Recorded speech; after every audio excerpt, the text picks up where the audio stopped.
I think you drew a distinction between religion of Jesus and a religion about Jesus. Interesting distinction.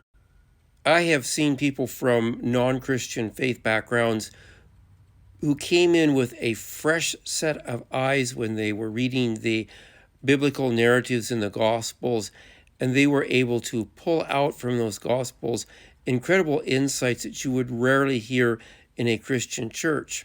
So I think there can be an advantage for people who are coming in to study the life of Jesus from a non-Christian perspective.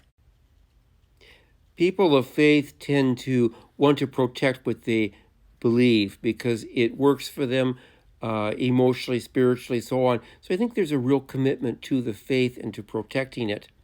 The downside of that is there are times we're so interested in protecting the faith that we miss something that's important. So there are times when I have watched videos that were done by humanists about biblical narratives, and the humanists were freed from that I need to defend the faith to be able to sit down and look line by line, item by item through a biblical narrative and get a sense of what was happening, and then to be able to sit down and critique the narrative in a way that you probably would never hear a Christian do. I think these are a few reasons why sometimes non-Christians do a better job of living out the life that Jesus advocated than some Christians do.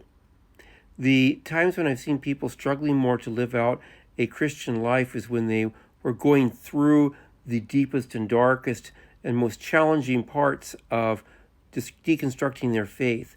And they were so very, very vulnerable and sensitive to any kind of critiquing or criticism or any comments that might disagree with their beliefs that they struggled to be very Christian. That just were not strong enough, I think, spiritually and emotionally at that stage to do a good job of loving people who were a little bit different than they were.